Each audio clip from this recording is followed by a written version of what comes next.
kuzingatiwa. Kwa majina naitwa Baraka Ondiek, ni meneja wa Benki ya Ushirika ya Taifa kwa upande wa Tandahimba, Mtwara, lakini tunaangalia mikoa yote ya Lindi, Mtwara pamoja na Ruvuma. Nayo machache tu, ndugu mgeni rasmi na wajumbe, ya kuweza kuelezea kuhusiana na ujio wa Benki ya Ushirika ya Taifa. Labda nianze tu kwa kuuliza swali, wana ushirika ni wangapi kati yetu wanajua kwamba sasa tunayo benki yetu ya ushirika ya taifa? Wanionyeshe kwa mikono. Asante. Wangapi kati yetu ni wanahisa, vyama vyao vina hisa katika benki ya ushirika ya taifa? Mrajisi, nadhani unaona kazi tulionayo. Hebu tuonyeshe kwa mikono vyama ambavyo vimewekeza katika benki hii ya ushirika. Okay. Na vyama vingapi vimeisha fungua account katika benki hii ya ushirika? Sawa.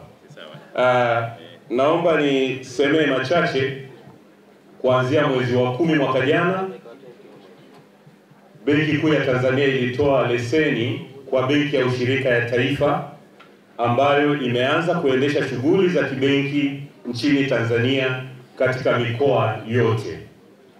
Kama ambavyo tumesikia MC akisema na mradi wetu pia amesema, tarehe 28 mwezi huu wana ushirika tunalo jambo letu kule Dodoma.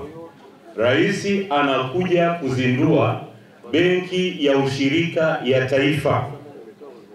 Wamiliki wa benki hii ni wana ushirika.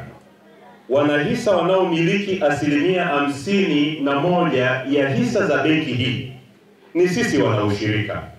Na ndio maana nimeuliza yale maswali ya mwanzo kwamba ni wangapi wamewekeza katika benki hii, ni wangapi wameishafungua account katika benki hii, ni wangapi ambao tayari wameanza kufanya biashara na benki hii.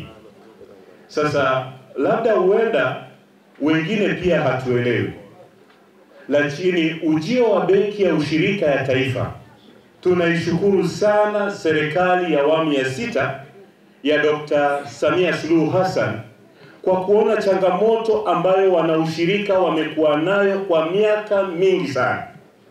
Nyie ni mashahidi wangu kwamba toka uhuru serikali imekuwa ikipambana na swala la umaskini kwa Watanzania, na imekuwa ikipambana ikituambia kwamba tuachane na mikopo ya kausha damu. Tumeona taasisi za fedha zikitutangazia faida kubwa ambazo zimeendelea kutengeneza kwa kufanya biashara na sisi hawa wakulima.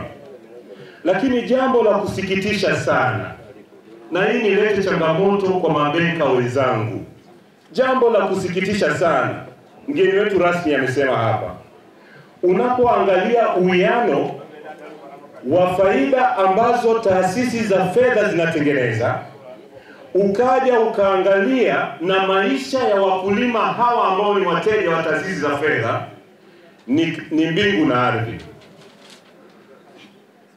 Kufata huduma mjini, watapata hizi huduma katika vyama vyao vya ushirika.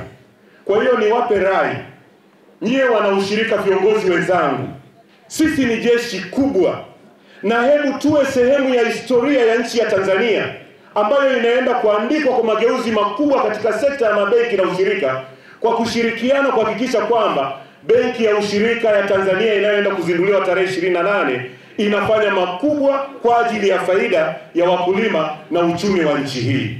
Vyama vyote ambavyo viko katika mkutano huu 61, na waomba, tumekuja na fomu zinazowatosha wote.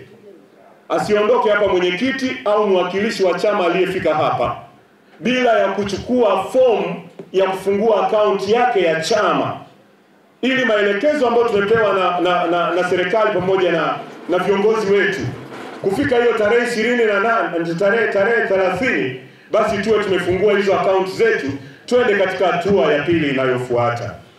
Mungu awabariki sana.